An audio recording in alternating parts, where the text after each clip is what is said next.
Hi, I'm Wayne Tuttle, and welcome to Chasing Legends.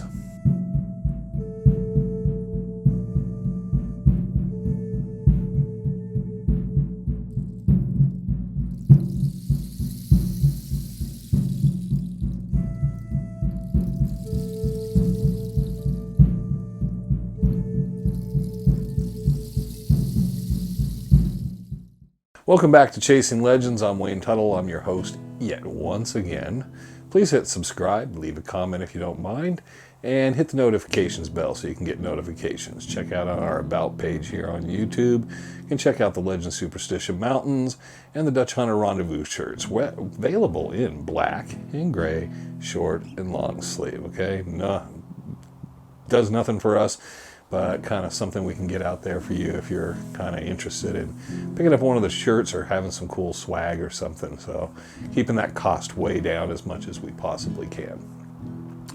So all that said and done, and as we're moving towards the Ides of March, Treasure Hunter of the Year awards, and a number of other things, this week I wanted to talk about not my first trip, but a trip I made out to Revis Ranch in Circlestone around, it would have been probably 89, 90. And I wish I always kind of kept a journal or a diary about a lot of stuff. And I did write things down on some trips, and I have a few photographs, but I don't always have a lot of the stuff in. And this came about as an individual I had met, and I'd kind of been out in the mountains with a couple times. His name was Steve. He was a student out at ASU, probably in his mid-20s, early 20s, 23, 24, 25. And he had approached me and said, hey, there's a group of us going out. Have you ever been out to Revis? And I said, yeah, I'd been out to Revis Ranch. He said, well, we want to take a trip out there and then kind of do the trip to Circlestone. So it'll be a 3, maybe 4-day trip. And I was like, yeah, kind of sounds interesting, pack in and all that. So we arranged to do that. I think there was one other person going there that I'd met previously with him, had been out with us. And other than that, I didn't really know anybody. So he picked me up. We drove out, got to the Revis Ranch trailhead. I got out, and everybody's getting their gear together. And this is one of those telling lessons where it was a time period where I never was a hiker. I liked being in the backcountry.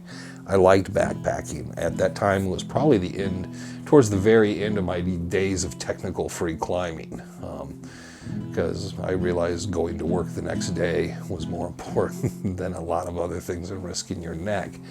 But at the time, I still kind of didn't see that difference. And you have those people that are just about so many miles a day, and then you have your nature lovers that just kind of always bite off more than they can chew, and then you have your more mountain men, bushwhacker types.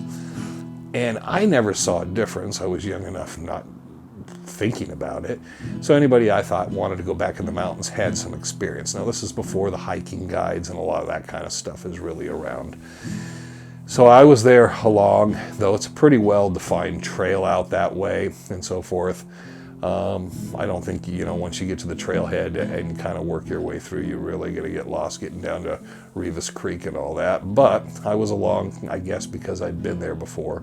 And I was kind of introduced as kind of like, I'm a guy that'd been out that way before, and someone else had. And so we talked. Now, the best way to get to know people and what you do and don't like about them is to spend an extreme amount of time on a trail. Hiking into Revis from there is probably a good 9, 10, 11 hour hike. It's a long stretch, and it seems like it takes longer. So even if you get there and you have the trailhead and you're there at 6 a.m., you're probably going to get in 3, 4, 5 o'clock, depending how long it takes, how many stops, the pace that's on. And these people would take breaks and stuff. But you also realize, listening to people talk and what's happening and what's going on, there's a lot more energy initially, and after 3, 4, 5 hours, you start to see it fade and people start to get really tired. But it made for a good first night. Once we finally got into Revis, when we were along Revis Creek, there's a lot of camping areas there before you get to the house. So the idea was get in, and then the next morning kind of take a look around by the house, but then we were going to head to Circlestone. And then it was supposed to be come back from Circlestone and then head out the next day, is what I think the plan was. So we got in.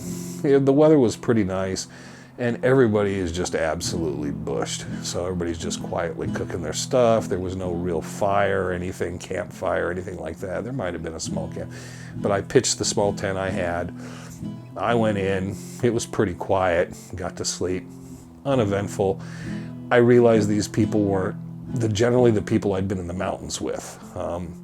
They weren't those types. I think I was probably one of only a couple people that actually smoked. I was rolling my own cigarettes at that point. But I didn't notice anything out of the ordinary. These are college kids, basically, I found out. And I'm kind of more of a guy just going to work and has a daily job. So there's a little difference in that, but we're relatively close enough in the same age group. I didn't think it was much of a big deal. Though I did have the longest hair of anybody there. I think I'm the only male that had a ponytail. But, it's, 89, 90. I don't think it's a big deal. So we get up the next morning, everybody gets up, and, pretty much when the sun starts coming up, everybody's getting up at that time. And we got up, and then it was time to hit to Circlestone. And Circlestone, I'm going to guessing is probably 3.5 miles from there. And the last part of it can be, there's a couple different ways to approach, but it's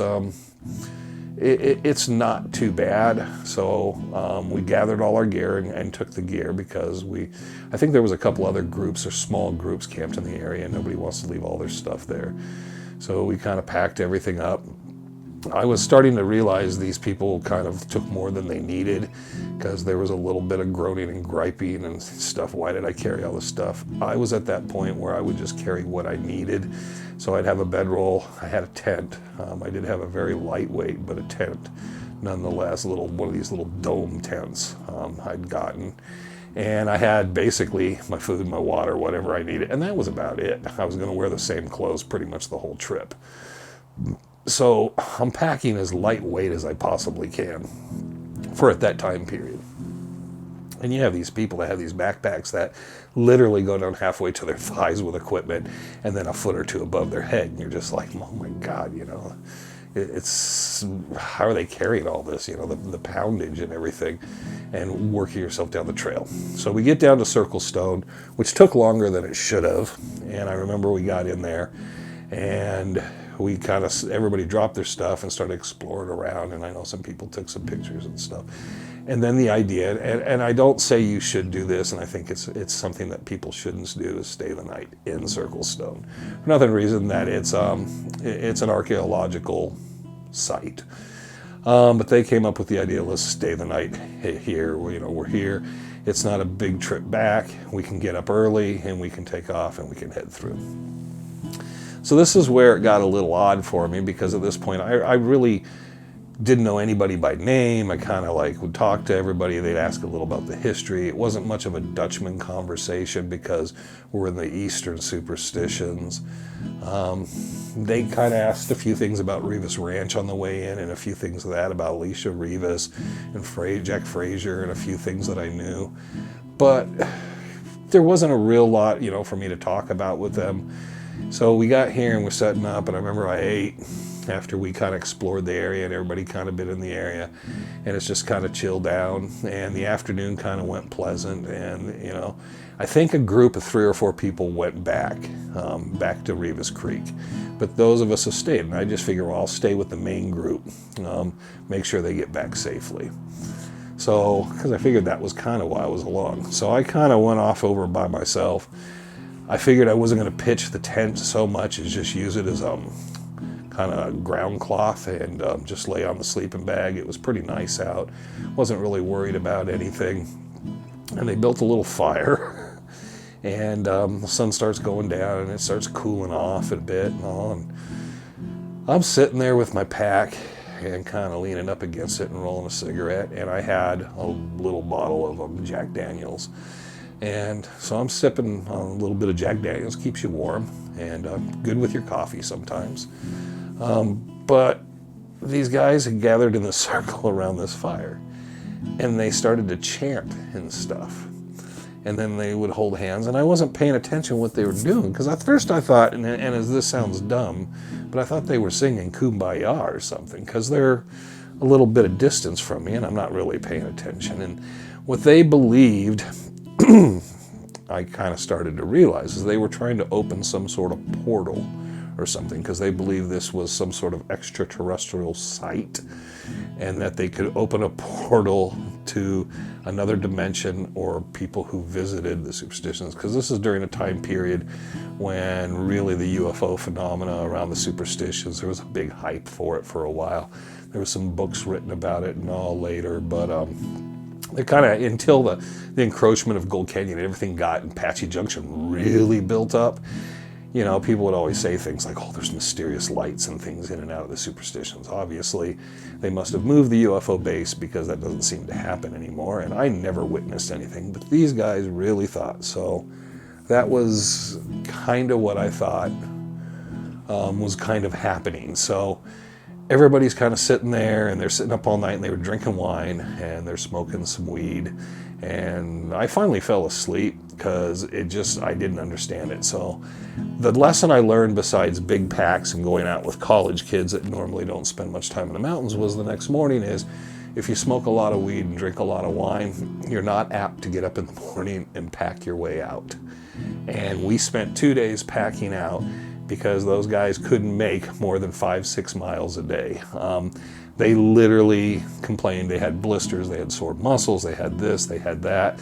And it was kind of funny, because I wasn't much older than them, but I felt like a grumpy old man the whole way out. I think I ended up taking stuff off of people's packs, helping carrying stuff for people at times, because they just couldn't haul it out. And I was thinking, it's a long, tedious hike. I mean, I'm not going to take nothing away from that. But they thought they were like some sort of marathon kind of runner, kind of whatever, and being out there and walking in the trails and up and down and all the elevation changes just took it out of them. And of course, you want everybody to get out. So I remember when we finally got into Revis, and then we got everybody together, it was kind of getting later in the day, and we realized we wouldn't make it out. So we went down the trail, and then kind of found a couple areas that we could scatter out and stay the night and take an extra night before we got out. And I remember we got to the bottom, and it was one of those trips. You know, you have a few of these trips, and the experience for me, for the most part, was a great experience, because it's beautiful country up there, hitting up in Revis and up in Circlestone. It was just an odd group of people I was with. For whatever reason, whatever they believed in. Fortunately, they weren't looking for Bigfoot as well. But we got to all the vehicles, and I was riding with Steve, so I went over and, you know, I kind of nodded to people, saying, but people just got in their cars, they threw their stuff in, came over to get stuff off of anybody else, because I know Steve had helped a few people carry some stuff, and they got in their vehicles. And I'll never forget, I got in, you know, his truck, and I was just like, well, that was kind of a cool trip, you know, thanks for inviting me along. And he's like, dude, never again, never again, never again. If I ever decide to go out with these people, just remind me about it. And I guess he took it as like, it was just annoying to him, as they were annoying and complaining and the whole thing.